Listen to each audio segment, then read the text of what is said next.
Números, capítulo 25, a partir do versículo 1. Do primeiro eu vou ler até o versículo 12.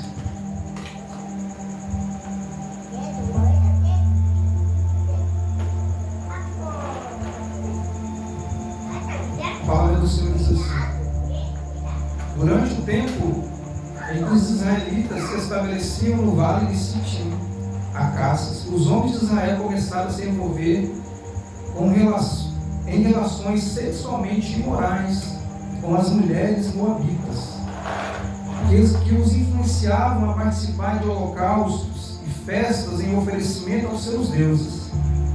E o povo comia e se prostrava diante dos seus ídolos. E desta maneira Israel se juntou à adoração a Baal-Peor, e o furor do Eterno acendeu-se contra Israel. Então Yahvé chamou a Moisés e lhe ordenou: toma todos os chefes do povo, empala-os à luz do sol diante da minha presença, a fim de que o fogo da ira de Yahvé se afaste de todo o povo de Israel. Moisés instruiu aos juízes de Israel: cada um de vós mande enforcar os homens da sua tribo que se deixaram perverter e terminaram por adorar os seus deuses a Baal-Peor.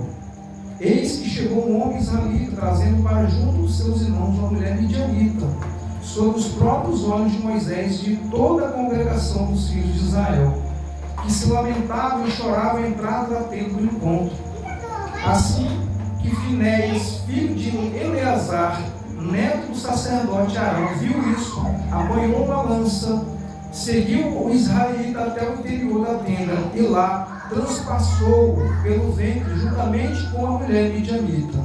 Então, imediatamente cessou a praga que flagelava os filhos de Israel. Contudo, os que morreram por causa do castigo da praga foram 24.000.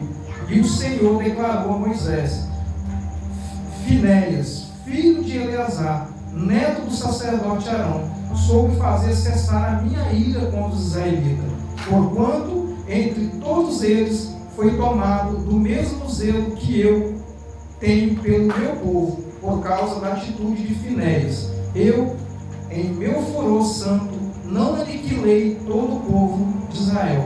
Portanto, diz a ele: eis que eu estabeleço contigo, Finéias, a minha aliança de paz. Soberano Deus, eterno Pai, que a Tua palavra, Senhor, venha falar, venha confrontar, Pai, o nosso coração nesta noite. Aplica, Senhor, a Tua vontade, o Teu querer, revela, Senhor, o Teu coração nesta noite. E que o Teu Espírito Santo fale de uma forma especial. Em nome de Jesus. Amém. Essa é uma palavra um tanto dura. Talvez muitos nem queiram muitas vezes até mesmo trazer uma mensagem. É uma mensagem que fala da ira de Deus. Essa é uma mensagem que fala da ira de Deus e as consequências. É uma consequência de cometer iniquidade. Não estou falando apenas de pecar. Aqui o povo estava em iniquidade, ou seja, o povo ele havia recebido instruções. O povo sabia que Deus ele abominava certo tipo de prática, principalmente quando se tratava da aliança que Deus havia feito com Israel. Para entender o que estava acontecendo aqui, nós precisamos voltar no capítulo 22, 23 e 24 de Números. Por que aconteceu isso aqui? É por isso que eu disse que hoje eu ia falar um pouquinho sobre leis espirituais e batalhas espirituais que o homem enfrenta por causa do pecado. Balaão aqui, no capítulo 22, a gente vê Balaão que ele se considerava um profeta. Para mim, ele não era um profeta. Por que ele não era um profeta? Talvez ele era um profeta que servia ao reino das trevas. Porque Balaque, que era o rei de Moabe, estava vendo que o exército, o povo de Israel já estava se estabelecendo na terra. O acampamento do exército de Israel estava estabelecido, havia O tabernáculo já estava no meio, né, das tendas, porque eram 12 tribos. E Balaão e Balaque, eles olhavam para o campo, inclusive quando Balaque viu que o povo estava vencendo todas as nações, todas as cidades estavam sendo dominadas, ele temeu o povo de Deus. Ao invés de não tentar prejudicar o povo de Israel, o que ele fez? Eu vou chamar um adivinho, porque eu considero Balaão um adivinho. Ele simplesmente era um adivinho, porque se ele tivesse um pouco de discernimento espiritual, a mula não precisava ter falado com ele. E a Bíblia fala que foi um homem que ele desejou o quê? Ele desejou receber da mão de Balaque riquezas em troca de maldição contra o povo de Israel. E aí, se eu fosse determinar um título para essa mensagem, o que tira a proteção divina em cima do povo de Deus? Eu não estou falando tirar a proteção divina do povo que está no mundo, estou falando do povo de Deus. Porque a gente vê que Balaão, ele recebe, né, a oferta, de Balaque para amaldiçoar o povo. Mas só que Deus, não estou falando que o povo ele não pecava, porque todos nós somos pecadores. Mas Deus tinha feito uma aliança. Deus tinha feito uma aliança com o povo depois da saída do Egito. Não havia reis ainda. Ou seja, os primeiros reis aparecem no primeiro livro de Samuel, onde Saul ele é consagrado, né, ao governo, ao trono real. Então, ou seja, quem conduzia todas as coisas, quem dava a direção para o povo de Israel era o Senhor. Então, ou seja, não tinha nenhum rei para que as nações pudessem falar, olha, aquele rei, eu preciso matar aquele rei, eu preciso atingir a cabeça do governo de Israel. Mas não tinha como eles fazerem isso. Ele disse, então, amaldiçoa esse povo. Chamou Balaão e falou assim, Balaão, eu te dou isso, te dou aquilo, ofertou muito dinheiro para ele, terras, para que ele pudesse amaldiçoar o povo de Israel. E aí a gente vê que Balaão ele começa, né, a tentar se justificar a Deus, buscando de uma forma inequívoca a presença de Deus, para tentar amaldiçoar, achar algo contra o povo de Israel. E ele não conseguiu. E aí a gente vê que as promessas de Deus para o povo, assim como a gente vê no Antigo Testamento, em todo o Antigo Testamento, é que quando o povo ele estava alinhado com a vontade de Deus, quando o povo estava alinhado com a vontade de Deus, Deus abençoava a nação, Deus guardava a nação, Deus protegia. E o mais interessante, quando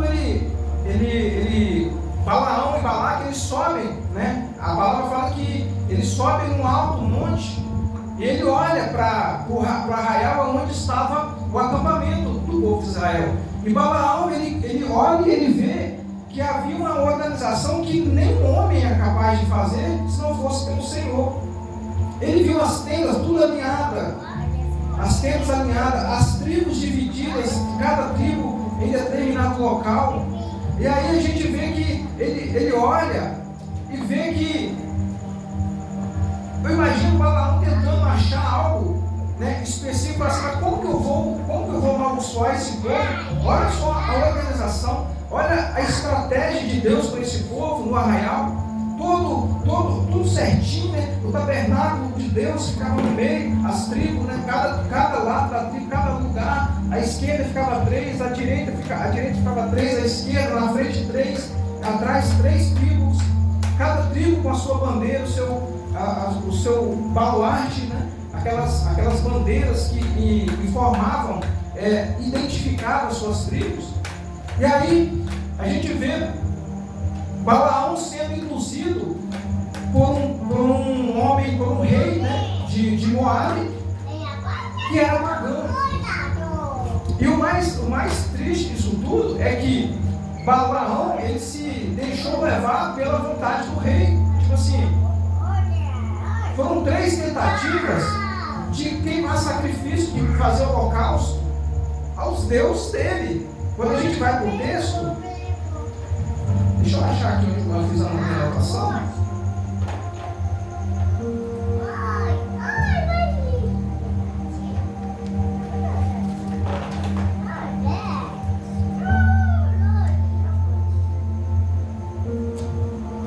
Ou seja, o Balaque, ele chama Balaão e fala assim: vamos levantar sete altares. E aí ele levanta 7 altares, e aí a gente vê que cada monte que Balaque levava Balaão, era um monte onde ele cultuava os deuses dele. Ou seja, eu vou trazer, Balaão, você para dentro da minha cultura, dentro da minha idolatria, e aqui a gente tenta fazer alguma coisa para poder atingir o povo de Deus. Eles subiram, primeiro foi o alto de Baal, que era o monte, né, que era conhecido o monte de Baal, era onde eles faziam o sacrifício.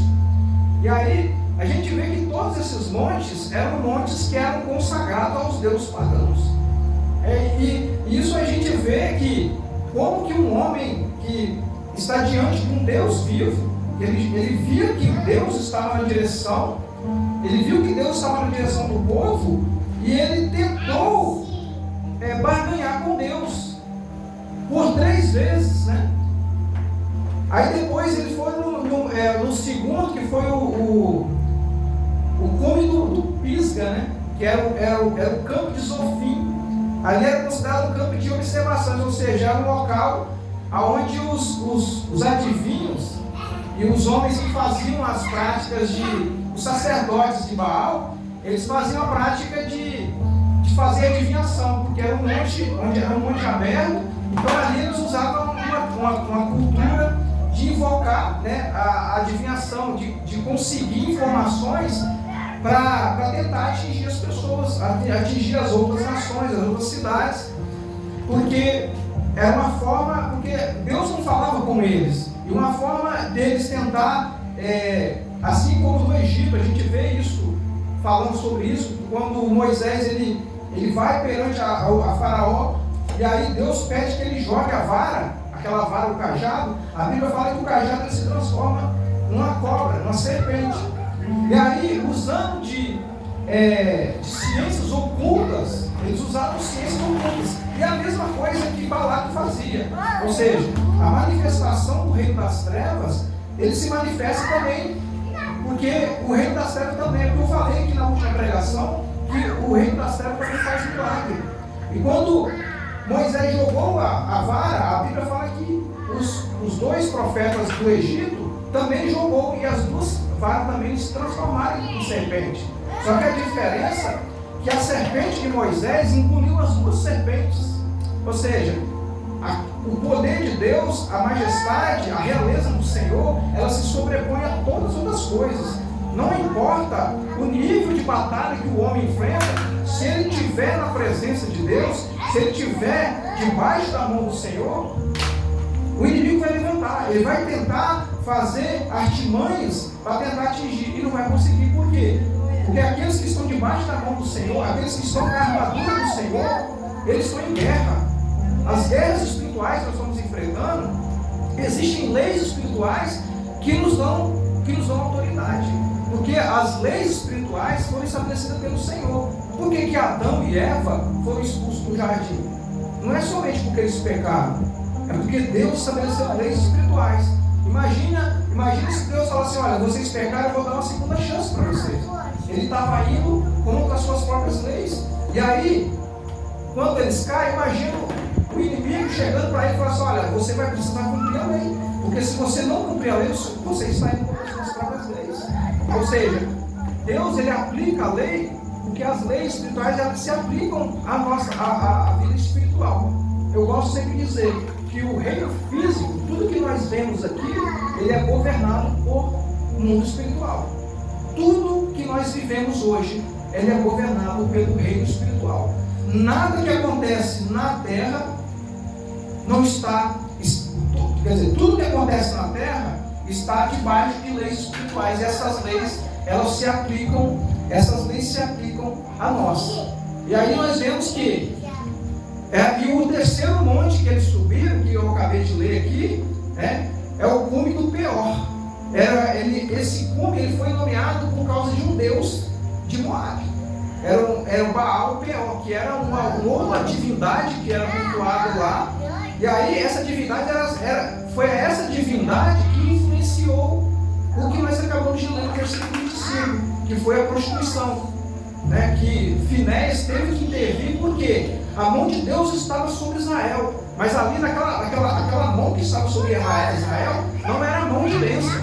Quando Deus estendeu a mão sobre o povo de Israel, a praga entrou. A Bíblia fala que morreram 20.000 pessoas, 24.000 pessoas que nós acabamos de ler. Por quê?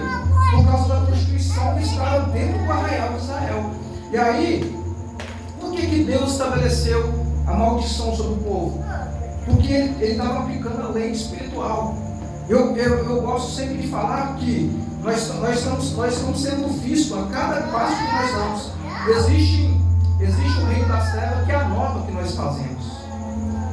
Da mesma forma que eu e você temos um anjo que nos guarda, existe também um demônio. Isso é muito forte. Existe um demônio que anota o que eu e você faz de errado. Porque isso é usado contra nós.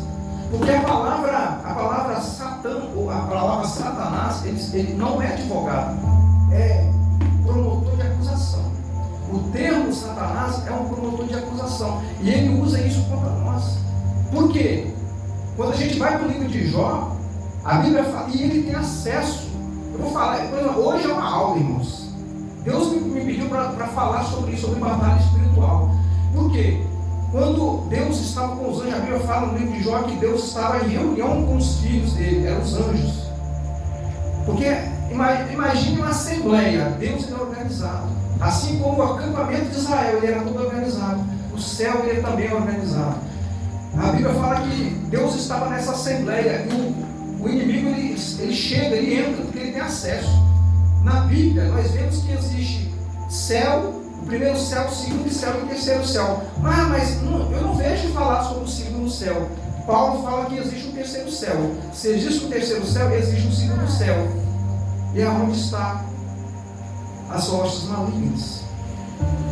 E a Bíblia fala que quando o inimigo ele acessa a presença de Deus, ele fala assim: de onde vens? Ele fala de rodear a terra e passear por ela. Está no livro de Jó, eu estou falando, estou inventando isso.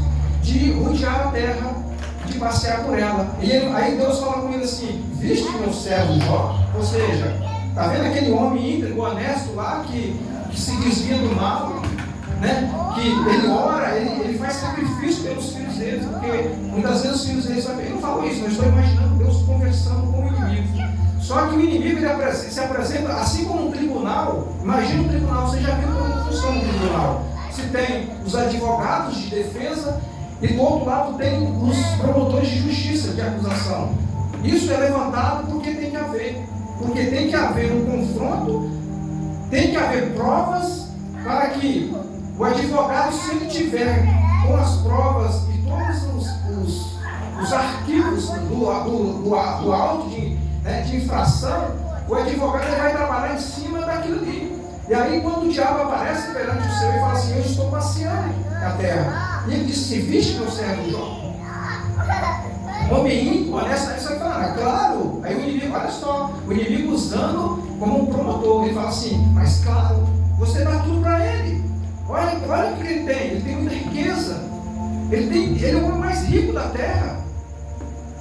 Quem não adoraria se com toda essa riqueza? Ele tem 10 filhos lindos.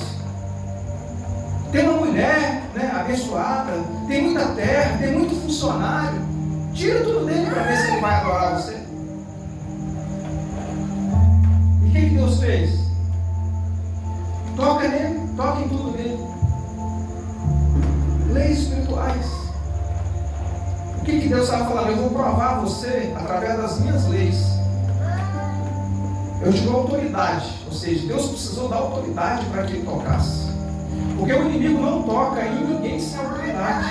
Ou seja, é necessário que uma fresta ou uma brecha seja aberta para que o inimigo consiga entrar. Ou seja, só que aqui Jó, ele não deu. Jó não abriu legalidade. Jó ele não abriu legalidade, mas por causa de leis espirituais, Deus permitiu que o inimigo tocasse. A Bíblia fala que a fazenda dele foi destruída, a casa dele foi destruída, a família dele foi destruída, os gados dele foi destruído, ele ficou pobre. E aí, o que ele fez? Ele foi adorar. Ele foi adorar. E aí, ele, não sei porquê, Deus está me levando para essa palavra para fazer uma ligação para o que está acontecendo com o povo. Depois ele falou assim, mas... E aí, passou algum tempo. A Bíblia não fala quanto tempo Jó ficou nesse período, né? Nesse período. Não tem um tempo. A Bíblia fala que ele estava numa outra assembleia. Eu acredito que isso passou anos, até chegar o dia que ele foi ferido com feridas. A assembleia aconteceu de novo. E aí o inimigo aparece de novo. Ou seja, parece que o tribunal ele estava organizado com dia e hora marcada. O inimigo aparece na assembleia e fala, e aí? Pergunta de novo, o Senhor pergunta para ele. De onde vem? Ele fala, de passear e judiar a terra. Ele fala de novo. Aí Deus fala de novo, viste meu servo Jó. Tipo assim, você lembra que você tocou em tudo que ele tinha? Você tocou em tudo que ele tinha e ele não se submeteu. Ele não se submeteu àquilo que você fez com ele. Aí ele falou, mas toca na saúde dele.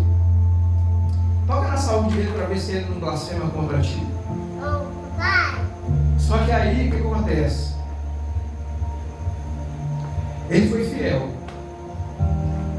Por leis espirituais, Deus permitiu que tocasse também. A Bíblia fala que ele raspava as feridas com cacos de terra, porque aquilo coçava. O corpo dele foi todo. Então entenda uma coisa: o mundo espiritual rege o mundo material.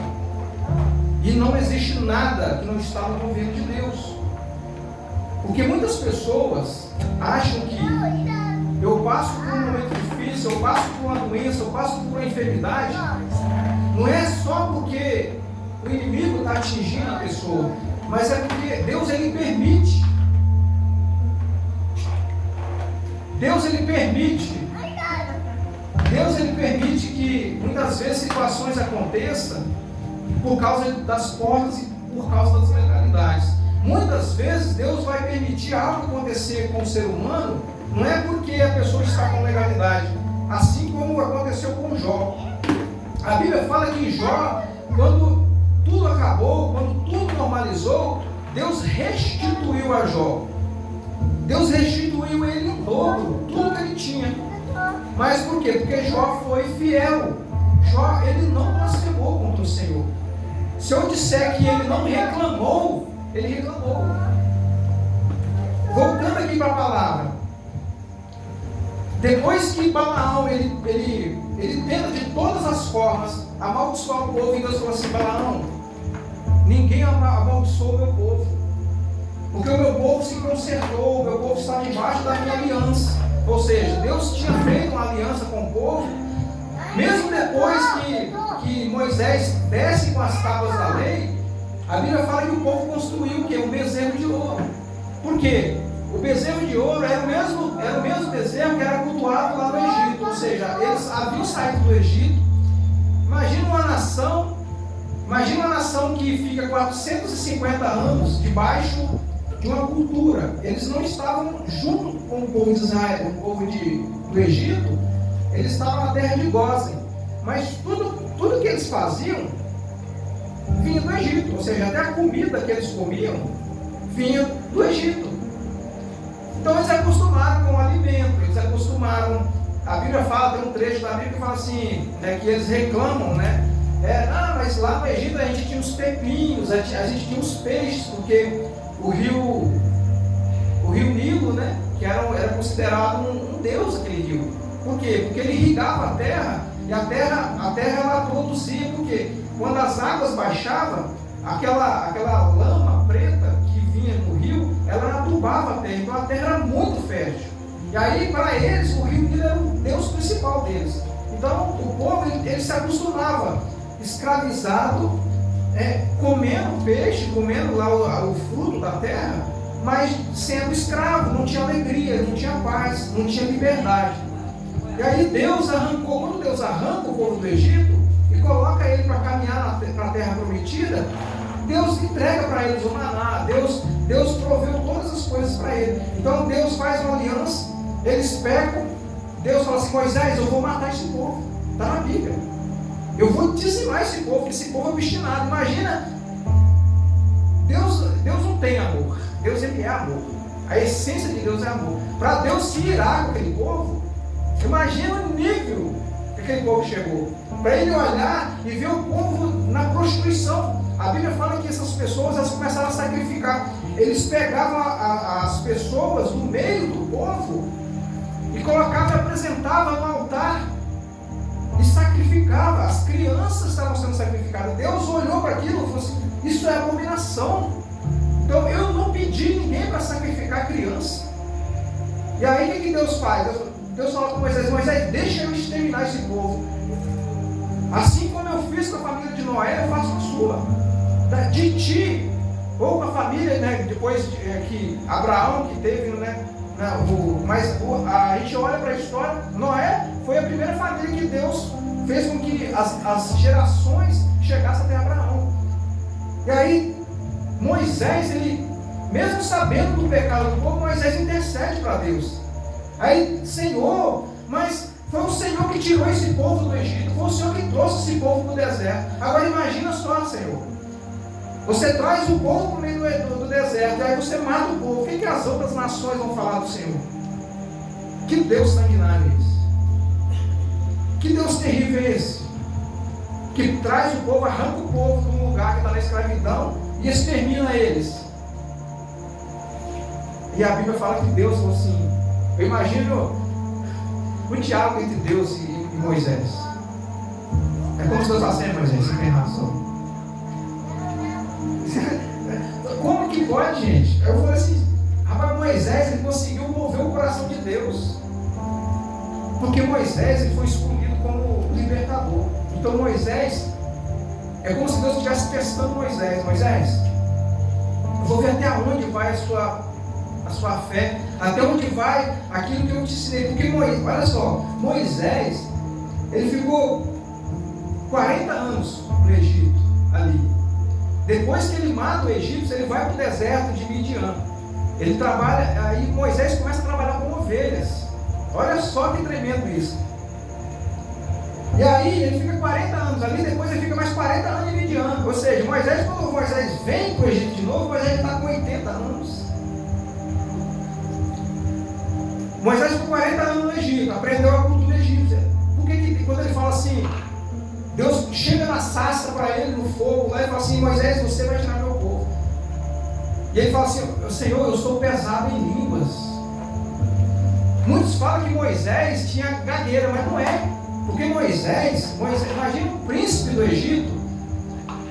Moisés ele era duro quando ele falava com o povo, porque Moisés ele era um líder do exército do Egito. Ele era o terceiro lá no comando do Egito.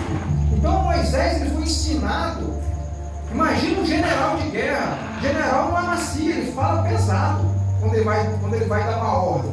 Então quando ele fala assim: Senhor, se eu for falar com esse povo, se eu for dar ordem, esse povo vai se ofender comigo. É como se Deus. E aí a gente vê que quando ele mata os dois egípcios, e depois que ele vê os dois irmãos israelitas estavam brigando com o outro, ele corrigiu eles. E aí o que eles fizeram? Qual a resposta que eles deram para Moisés? Tu és juiz sobre nós? Quem te estabeleceu como juiz? Ou seja, Moisés ele falava com autoridade.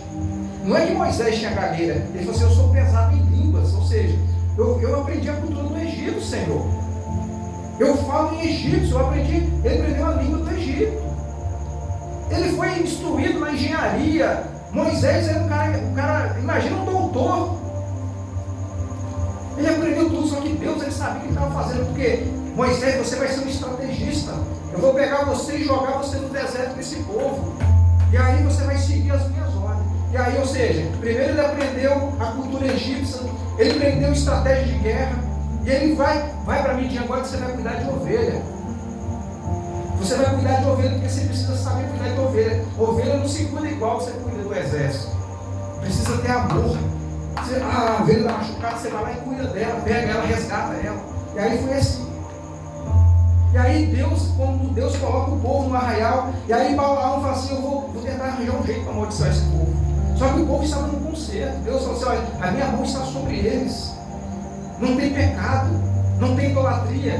Porque Deus já tinha estabelecido o tabernáculo, os sacerdotes já estavam fazendo adoração, o sacrifício não parava, o fogo do altar não se apagava, o sacerdote, o sumo sacerdote já estava estabelecido. A Bíblia fala que quando o culto de adoração no tabernáculo começava, a Bíblia fala que a nuvem da presença descia, e ela parava dentro do tabernáculo. Os sacerdotes eles não conseguiam ficar de pé. Imagine pessoas caindo pelo chão afora com a glória. Eles não podiam ministrar por causa da presença de Deus. Então a presença de Deus estava naquele lugar. E não tinha maldição nenhuma que atingia ele. Por quê? Porque quem amaldiçoa é Deus. Só Ele pode amaldiçoar. Só Deus pode amaldiçoar. Ele fala assim, eu coloco diante de vós bênção e coloco diante de vocês maldição. E vocês escolhem o que vocês querem. E aí, Balaão vai lá junto com Balaque, sobe no monte, fazem 7 altares, coloca os bezerros lá, os carneiros, acende o fogo, mas ali não era para Deus. Todos os montes que eles acenderam, levantaram os altares, não estava sendo direcionado para o Senhor. Balaque queria o quê? Vamos atrair a presença maligna para ver se a gente tem alguma coisa. Vamos ver se esse profeta ele consegue colocar uma estratégia para amaldiçoar esse povo. E aí, a Bíblia fala que no finalzinho, deixa eu achar aqui um texto, porque eu fiz algumas anotações aqui.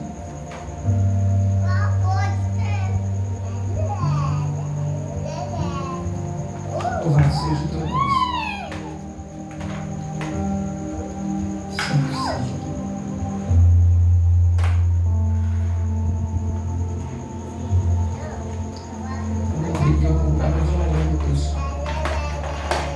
Quando eles estavam no último monte, que é o monte de Peor, nos outros montes, nos outros sacrifícios que foram apresentados, a Bíblia fala que o Espírito de Deus não veio sobre Balaão. Deus usou a boca de Balaão, falou, Balaão, você vai falar para Balaque que o meu povo ninguém amaldiçoa eles. Ou seja, Deus deu um comando, você vai falar isso, isso e isso. No terceiro monte de Peor, a Bíblia fala que o Espírito de Deus desceu e tomou Balaão. Ou seja, foi a única vez que o Espírito de Deus desceu. Então, a gente vê isso, a gente nota, por isso estou falando sobre guerra espiritual. Porque nem tudo que fala Senhor, Senhor, faz a vontade de Deus. Porque eu sempre falo que nós precisamos ter discernimento espiritual, porque nem todo mundo que fala Senhor, Senhor, obedece a Deus. Então, ou seja, Deus ele desceu no terceiro monte, tomou Balaão. E a Bíblia fala que quando Balaão olha para o arraial e falou assim, olha, abençoa meu povo. E aí Balaão proferiu palavras de bênção contra Israel. Deixa eu ver se eu acho, eu estou tentando lembrar, porque eu tinha anotado o versículo.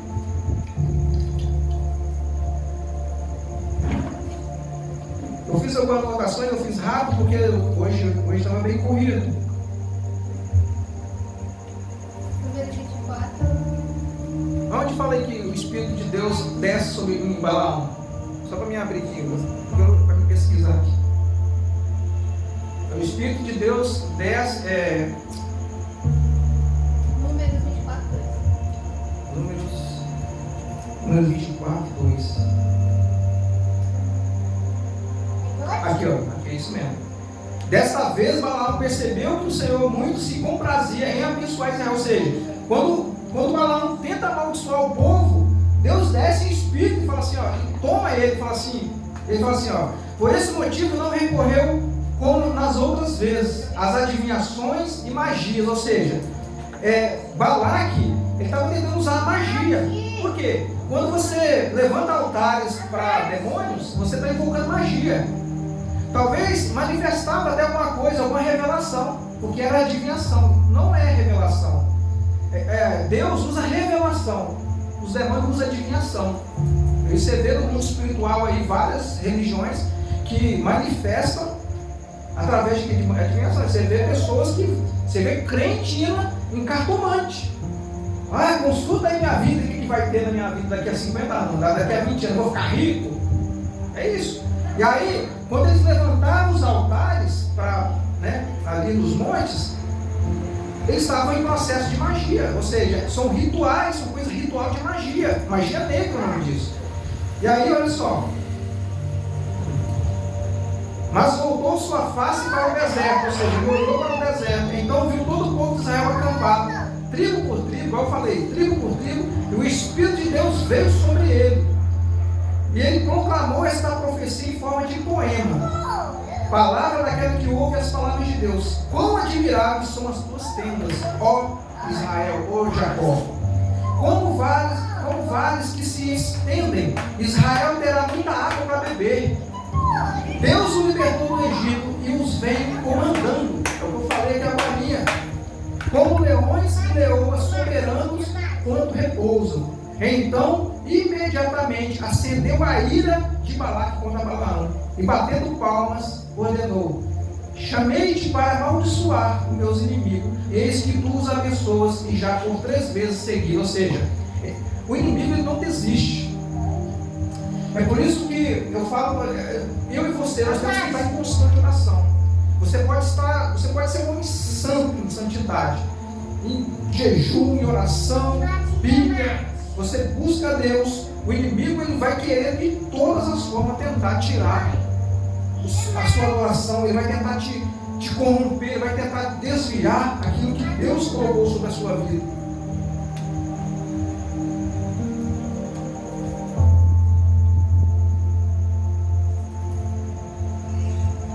Louvado seja o teu nome, Senhor.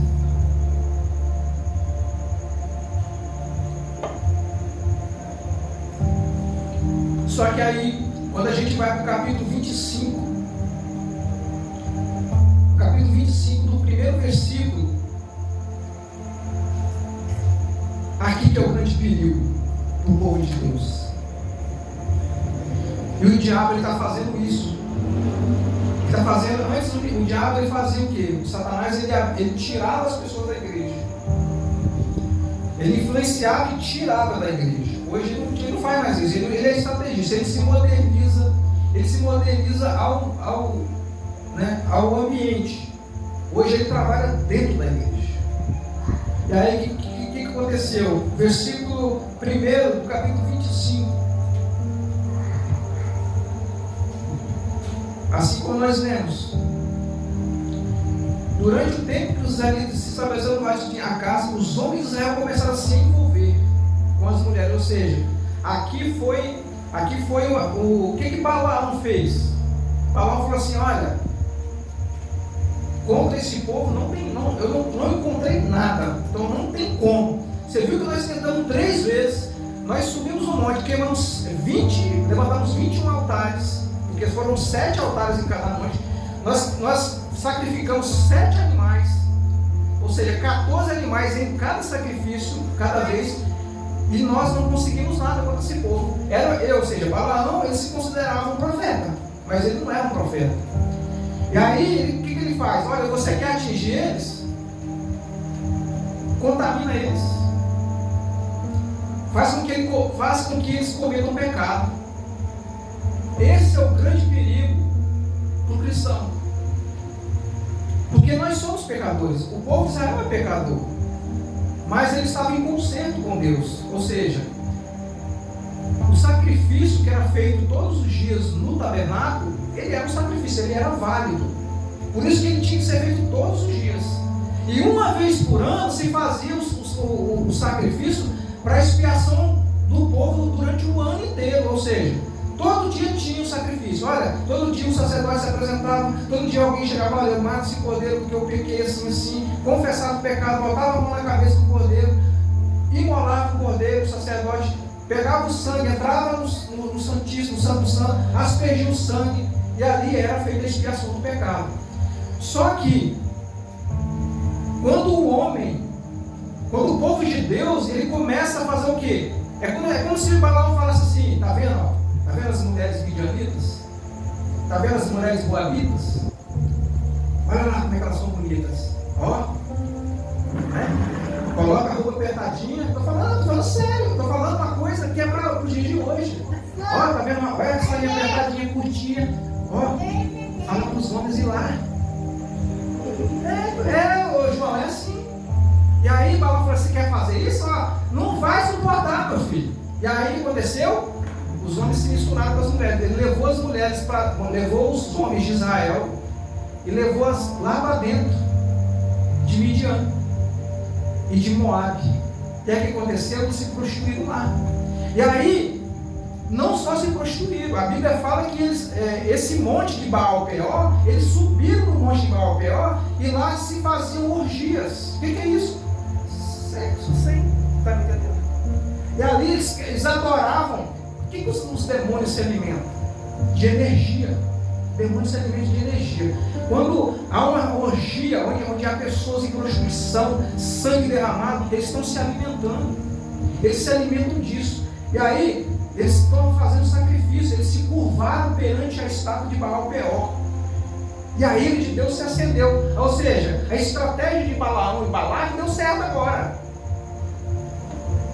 Ou seja, aquilo que não era possível fazer, porque não tinha porta de entrada. Isso é uma reflexão para nós. Esse Deus, essa palavra de Deus, o Senhor já tinha me falado essa semana, você precisa levar uma palavra assim, para que o meu povo fique alerta. Porque eu sou o mesmo Deus lá do passado. As pessoas acham que porque Jesus morreu na cruz do Calvário, eu posso ser um cristão em cima do muro. Eu posso estar aqui e depois de repente eu posso estar fazendo as coisas que o mundo está fazendo. Isso, o mesmo Deus ele não muda. A Bíblia fala que Deus ele é imutável. A lei, a Bíblia fala que nós não vivemos debaixo da lei. Mas Jesus disse assim, eu não vim para tirar nem um tio da lei. Eu vim para cumprir ela. E se eu falar que a lei ela não existe, eu estou indo contra Jesus, porque o próprio Jesus disse, olha, eu não vim para abolir a lei, eu vim para cumprir. Então se eu vim para cumprir, vocês cumprem ela. Não estou falando que você vai cumprir os 630, 613, se eu não me engano, que eram as leis que eram estabelecidas de Moisés. Mas, e aí, não só isso, Balaão fez, olha, faz isso que vai dar tudo certo. Quando Deus olhar e ver o pecado, a iniquidade do povo, o povo ali estava adulterando. Não só adulterando, mas eles estavam também em prostituição. Quando Deus olha, a ira de Deus se acende, porque eu abençoei esse povo, eu impedi que a maldição fosse sobre eles. Eu não amaldiçoei, mesmo eles sendo pecadores, mas agora eles estão pecando contra mim.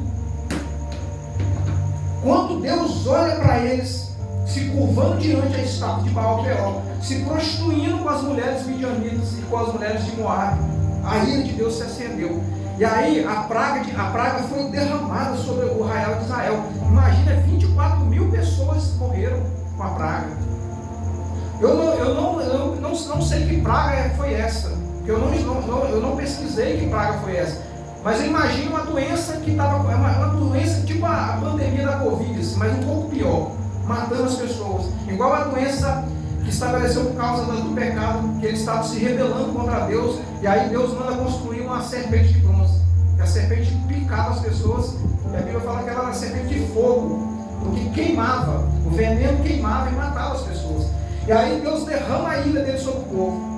É como se Deus falasse, quando Deus está com a mão assim, derramando bênção, a bênção começa a cair, como uma chuva. Mas quando a ira de Deus se acende, ele também estende a mão e fala, agora vai maldição sobre vocês. E a maldição começou a cair. O povo começou a morrer, 24 mil pessoas.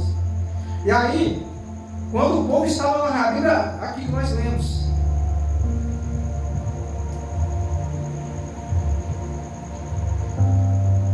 leva também, é como se que Balaão tivesse assim, agora leva as mulheres para dentro de Israel. Não só as mulheres, os homens, traz os homens aqui para se prostituir, agora leva também, manda que elas vão lá para dentro de Israel. E a Bíblia fala mulheres começaram a ir para dentro do arraial de Israel. E aqui nós vemos no versículo 6 do capítulo 25, diz assim: e eis que chegou um homem israelita, trazendo para juntos de seus irmãos uma mulher midianita, ou seja, era uma prostituta. E ele leva para dentro da tenda. Ou seja, imagina, a ira de Deus já tinha se acendido contra eles. E aí, além deles irem lá no território do inimigo, se prostituir, eles trazem um demônio para dentro do arraial. A prostituição para dentro do arraial. E a Bíblia fala que quando eles entraram para dentro da tenda, eles estavam lá no ato, consumando o ato. Finéias, não é Finéias, filho de Eli, gente. Só para alertar aqui, esse Finéias, ele era filho de Eleazar, era filho de Eleazar, ele era neto de Arão, ou seja, ele era parente direto de Moisés. Ele tinha parentesco com Moisés, que era da tribo de Levi. Ele pega uma lança. A Bíblia fala que ele pega uma lança.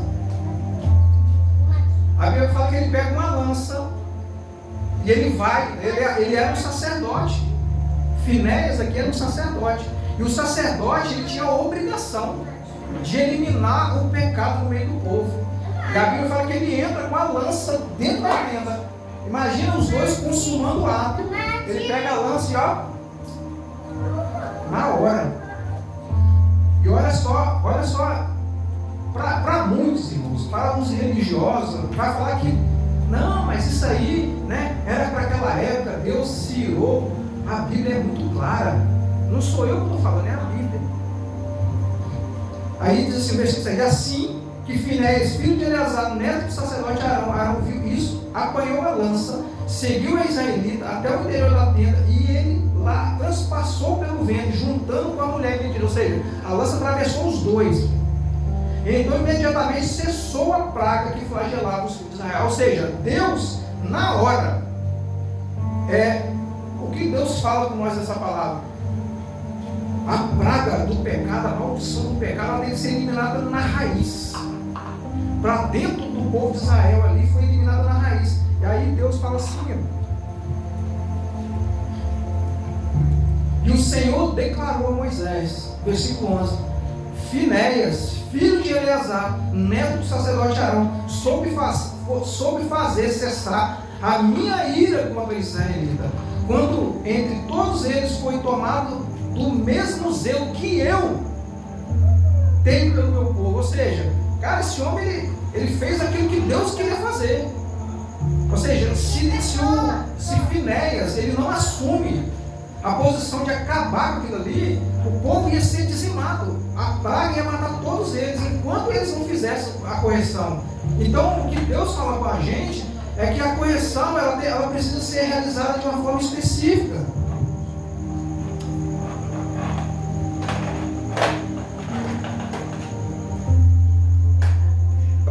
E aí, Deus ele faz uma nova aliança.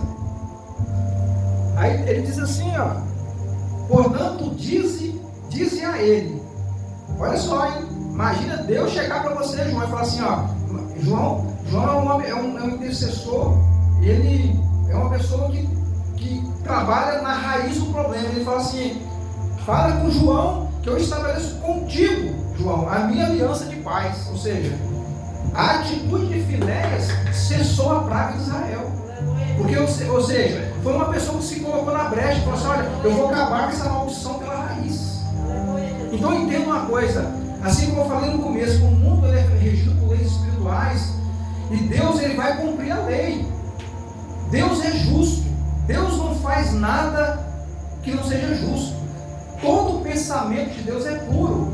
A Bíblia fala que a ira que desceu sobre Jesus, a Bíblia fala que a ira foi santa, a santa ira de Deus. A Bíblia fala que Jesus ele tomou o cálice da ira, a santa ira de Deus. Ou seja, até a ira de Deus é santa. Então, quando Deus ele se entristece com o homem, com o pecado do homem, talvez no momento não acontece nada. Porque a gente vê isso, assim como o Finéias e o Ofni, que era filho de Eli, eles estavam fazendo a casa de Deus de lar de prostituição. E aí as pessoas falam, mas por que Deus não abominou, não exterminou eles? Porque naquele momento a presença de Deus, o povo de Israel estava todo desconcertado. A mão de Deus já tinha sido tirada, porque quem estava no governo era Saul. Então quando Saul ele desobedece, Deus tira a mão. Opa, meu espírito não contenda mais com você.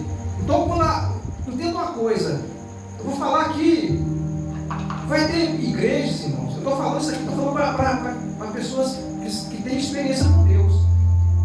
Eu não estou dando mais leitinho. As pessoas que entram nesse ministério, talvez aqueles que talvez vão chegar, eu vou dar leite primeiro. Mas depois elas vão receber alimento sólido, tipo assim, feijão tropeiro, mocotó, sabe? Tutu de feijão. É assim. Então aqui vai estar recebendo alimento sólido para a pessoa se fortalecer.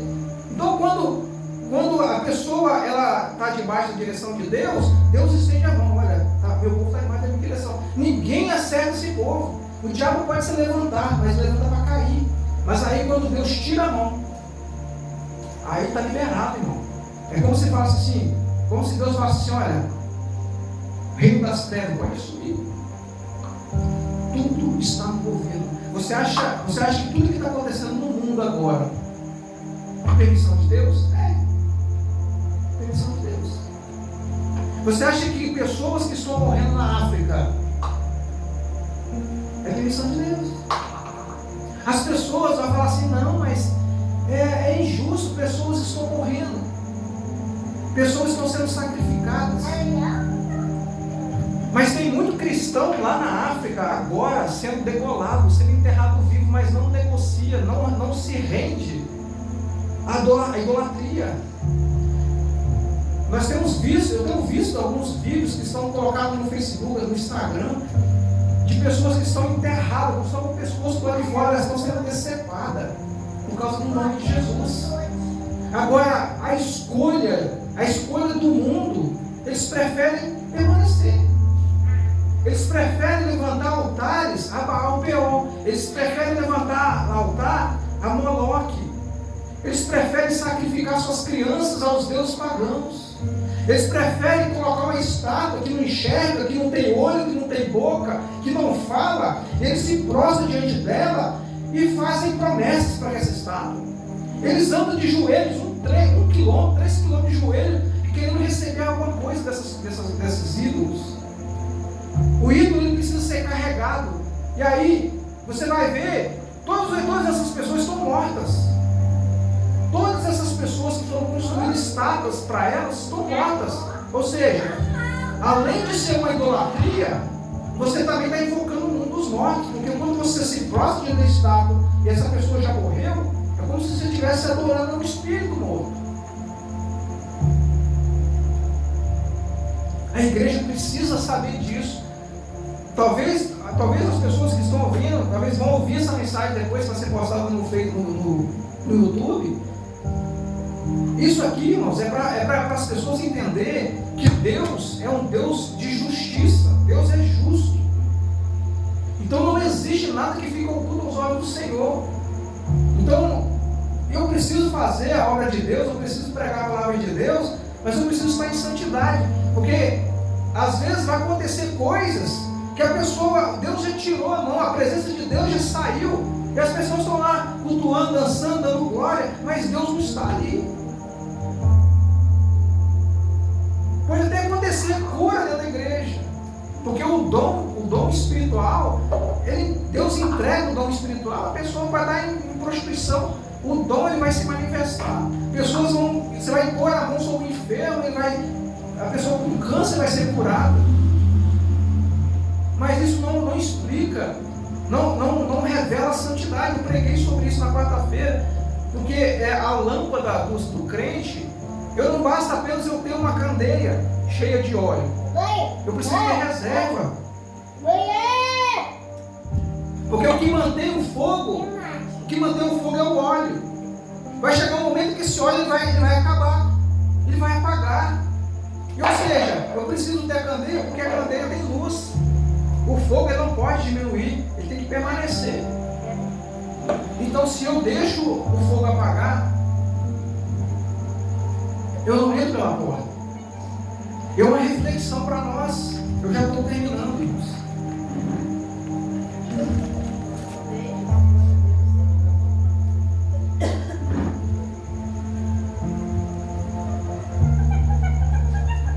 Deus, irmãos, Ele não tolera pecado. Entenda uma coisa isso. Se você já ouviu pregação de que você é pecador, Deus te aceita do jeito que você é. Não, isso é coisa de Satanás. Deus, Ele te aceita como você está. Então eu estou falando para pessoas aqui, se você está em pecado, Deus, Ele vai te aceitar, mas você precisa mudar de vida. Deus te aceita como você está, mas você não pode continuar do jeito que você é. Porque às vezes eu estou em pecado e eu preciso entrar na presença de Deus para que o Espírito Santo me transforma. Então, a forma como eu estou, eu posso melhorar, Deus vai me transformar. Mas, a minha vida é assim, eu não vou mudar, eu posso ir para a igreja? Você pode, mas você vai continuar em pecado. Mas por que eu tenho que mudar? Porque é só você ver Jesus conversando com Nicodemos. Nicodemos era um doutor da lei, Nicodemos conhecia a Bíblia, o Pentateuco, ele lia de cor, de trás para frente, de frente para trás, ele sabia, ele conhecia as leis. Mas quando ele falou assim, Senhor, somente aquele que tem, a presença, somente aquele que tem a revelação de Deus pode fazer aquilo que o Senhor faz. E aí Jesus olha para ele e fala assim, você disse bem. Ele falou assim, mas é necessário, Nicodemos, que você nasça de novo para ver a vida eterna. Para você receber a salvação, você precisa nascer de novo. Ou seja, não é porque eu prego bem, não é porque eu tenho uma teologia, não é porque eu tenho um doutorado em teologia, não é porque eu oro com o irmão levanta da cadeira de roda que eu vou ter salvação. Se eu não nascer de novo, se eu não me tornar uma nova criatura, esquece. A salvação, ela é pela graça, mas eu preciso abandonar minha vida de pecado, porque a iniquidade, ela cheira mal aos narizes do Senhor. Estou falando nariz porque Deus é Espírito, porque a Bíblia fala que a nossa oração, o nosso louvor, ela cheira como aroma no céu. E às vezes aquilo que o homem comete de pecado também chega como um mau cheiro. Isso que Israel fez aqui nessa palavra é como se estivesse chegando com carniça podre lá em cima. Olha, não faz sentido. Esse povo, eu abençoei esse povo e agora o povo virou força para mim. E Deus ele derrama maldição, ele derrama praga sobre o povo. Só que aí um homem ele se levanta, ele se coloca na brecha. E ele se colocou na brecha, e isso fala de guerra espiritual. Como se vence a guerra espiritual? Acabando pela raiz. A pessoa que tem um espírito maligno de prostituição, ela precisa ser liberta, mas ela precisa querer. Vai acontecer, eu falo porque isso vai acontecer aqui. Pessoas vão entrar aqui, eu posso ver isso. Pessoas que vão entrar no culto aqui e vão cair no poder de Deus, porque aonde tem a presença de Deus, a glória de Deus, o demônio tem que sair. Não estou falando que é por causa de mim, não. Eu estou falando porque aonde Deus é invocado, a presença de Deus está, a glória de Deus, tudo que é do inferno tem que sair. Agora a pessoa precisa aceitar, precisa querer ser liberta. Porque Jesus ele não saiu e falou assim, gente, quem está endemoniado aí que eu vou orar? Não. As pessoas procuravam Jesus. Os pais levavam meu filho, desde quando ele nasceu, ele tem convulsões, ele se lança na água, ele lança no fogo, ele se corta com pedra. E Jesus fala assim, espírito maligno, sai dele agora. Saiu. E Jesus ele colocou autoridade sobre a igreja para fazer isso. Então eu entendo uma coisa. Nós precisamos ter a consciência que nós somos pecadores. Mas nós não programamos isso. Nós levantamos no outro dia, Senhor, me dê força. Eu sempre oro, Senhor, não me deixe, Senhor, pecar contra o Senhor. Me dê longanimidade, me dê mansidão para lidar com certos tipos de coisas, até com a minha família, com meus filhos, na rua, no trânsito, que a gente enfrenta todo dia. Pessoas que se levantam contra a gente. Mas o próprio apóstolo Paulo fala que a nossa luta não é contra a carne. Eu estou falando que o mundo espiritual é regido por leis, e o apóstolo Paulo fala isso claramente. A nossa luta não é contra a carne nem o sangue, porque é uma guerra espiritual. É uma guerra espiritual acontecendo. E nós só vencemos essa guerra se nós estivermos debaixo das mãos do Senhor. Porque se Deus tira a mão dele, irmãos, olha, se Deus tira a mão, entenda uma coisa, nós estamos entregues nas mãos do inimigo. Então eu não quero, assim como Davi teve essa experiência, ele pegou contra o Senhor, quando o profeta Natan confrontou ele, falou assim, a Bíblia fala que ele caiu de joelho e falou assim: Senhor, não retire de mim teu Espírito Santo. Eu posso perder meu trono, eu posso perder minha família, eu posso perder a posição de privilégio que eu tenho, eu posso perder meu palácio, mas não tire de mim a tua presença. Porque se a presença de Deus sai, não existe nada que possa suprir a presença de Deus. Então, se você recebeu essa presença, você tem que zelar por ela. Você tem que zelar por ela, porque Deus, ele está com a mão estendida sobre o seu povo. E ele estabelece anjos. A Bíblia fala, não sou eu que falo, que os anjos de Deus acampam. O que é acampar? É estar ao redor daquele que os teme e o busca. E os guarda e os livra. Existem anjos que ministram em nosso favor.